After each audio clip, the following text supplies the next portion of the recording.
Assalamualaikum dan hai, anda bersama dengan saya Fahim Zahar di Amaz untuk ulasan OnePlus 10T.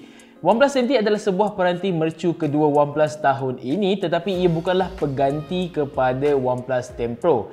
Sebaliknya, ini adalah kali pertama OnePlus kembali dengan siri T selepas lebih setahun tidak hadir dengan siri T.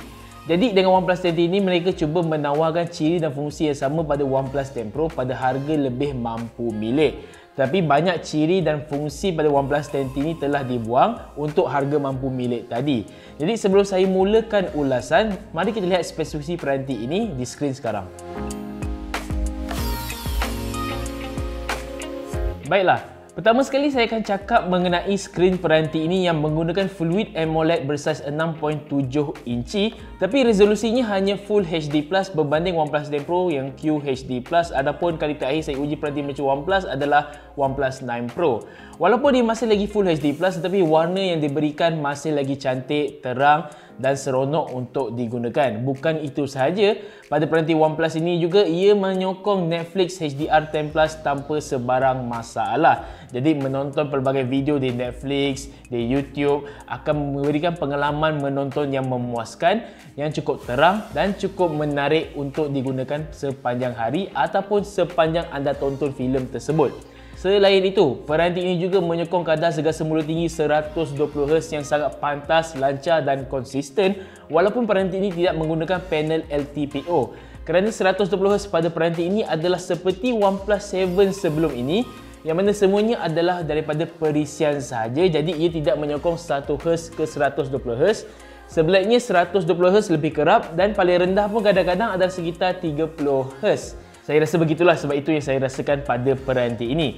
Bercakap mengenai pantas pula adalah chip pemprosesan yang digunakan pada peranti OnePlus 10T ini, iaitu Snapdragon 8 Plus Gen 1. Tetapi sayang sekali perisian yang digunakan pada peranti ini iaitu Oxygen OS 12.1 telah mengehadkan kemampuan Snapdragon 8 Plus Gen 1. Peranti ini hadir dengan memori 16GB RAM LPDDR5 dan storan dalaman 256GB UFS 3.1 dan juga menyokong memori maya sehingga 8GB RAM, menjadikan jumlah RAM pada peranti ini adalah 23GB RAM. Macam saya katakan tadi, saya sudah menggunakan peranti ini untuk beberapa minggu dan saya tidak pernah alami sebarang masalah lengah masa, dan peranti ini walaupun dengan skor penanda aras yang rendah masih memberikan prestasi yang menakjubkan. Contohnya apabila saya bermain permua PUBG Mobile dan juga Asphalt 9 secara back to back, peranti tidak ada masalah memanas, tidak ada masalah lengah masa ataupun masalah sistem tergendala. Malah tetapan PUBG Mobile yang saya gunakan juga adalah yang paling tinggi, begitu juga pada Asphalt 9 yang paling tinggi. Kenapa saya katakan peranti ini tiada masalah pemanasan adalah kerangka yang anda lihat pada peranti ini yang sedang saya gunakan. Kerangka pelindung ini bukanlah kerangka pelindung yang biasa-biasa saja. Sebaliknya di dalamnya mempunyai satu pad jenis gel yang boleh menyerap haba. Semasa saya bermain permua dan menjalankan ujian penanda aras, tanpa kerangka ini skor penanda aras dan juga peranti akan memanas dan akan menyebabkan masalah sedikit. Tetapi aneh sekali dan juga ajaib, apabila saya menggunakan kerangka ini, peranti boleh berjalan dengan lebih lancar dan tiada masalah memanas. Malah skor AnTuTu 3D dan Geekbench 5 juga memperlihatkan skor yang lebih tinggi apabila menggunakan kerangka ini. Jadi kerangka ini walaupun harganya lebih pada RM100, ia adalah satu kerangka yang berfungsi. Baiklah, seterusnya saya ingin sentuhkan pada peranti ini adalah kamera. OnePlus 10T menggunakan kamera 50MP untuk sensor utama, 8MP sensor sudut ultralebar dan 2MP sensor makro. Ini adalah kamera yang biasa kita lihat pada peranti kelas pertengahan sahaja sebenarnya. Dan peranti ini juga tidak menyertakan sebarang ciri Hasselblad yang ada pada OnePlus 10 Pro. Itu antara benda yang OnePlus potong selain pada skrin tadi. Jadi, walaupun tiada Hasselblad, kualiti kamera pada peranti ini agak menarik jika menggunakan mode auto ataupun mode 50MP. Tapi untuk sudut ultralebar dan makro, kualiti kamera pada peranti ini agak mengecewakan kerana ia tidak memberi pengalaman penggunaan kamera seakan sebuah peranti mercu, tapi lebih kepada peranti kelas pertengahan. Saya agak kecewa dengan peranti kamera ini kerana ini adalah sebuah peranti yang berharga lebih RM3,000 tetapi hasil gambarnya adalah seperti peranti mercu 2 atau 3 tahun lepas. Oh ya, tambahan satu lagi mengenai kamera adalah mode malam. Mode malam pada peranti ini dilihat agak baik melalui ciri night sight. Tetapi disebabkan tiada profil warna Hasselblad pada peranti ini, hasil night sight yang diperlihatkan adalah seperti biasa-biasa sahaja dan tidak begitu menarik. Jadi OnePlus 10T ini menggunakan bateri berkapasiti 4800 mAh dengan sokongan pengisian pantas SuperVOOC 150W.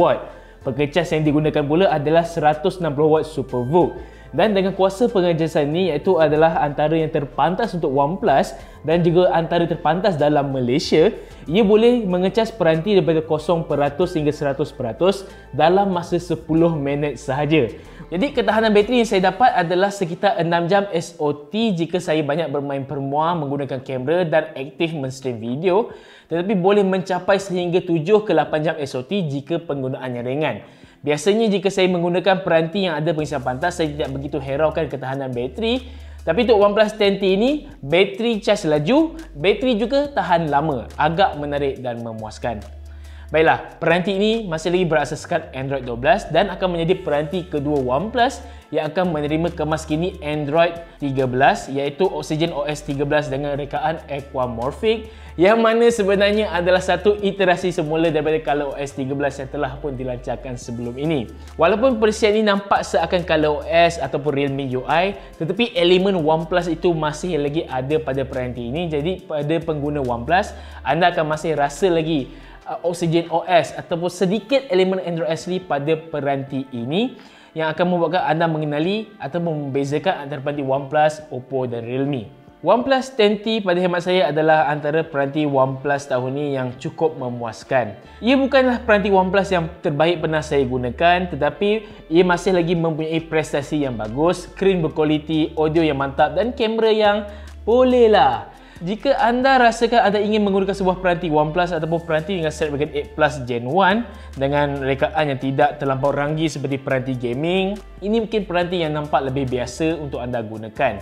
Harga juga adalah RM3,199 dan anda akan dapat peranti dengan rekaan yang menarik, bateri yang tahan agak lama dan juga menyokong pengisian pantas yang gila pantas yang membuatkan anda tak sangka biar betul ada telefon yang boleh cas sepantas peranti OnePlus 10T ini. Peranti ini sudah pun boleh diperatempah yang mana jualan akan bermula pada 1 September akan datang dan sekali lagi saya ingatkan hanya warna jet green sahaja ditawarkan di Malaysia dengan variasi 16GB RAM dan 256GB storan dalaman. Jadi itu sahaja daripada saya Fahim Zahar. Jumpa lagi dalam video Amans akan datang. Assalamualaikum.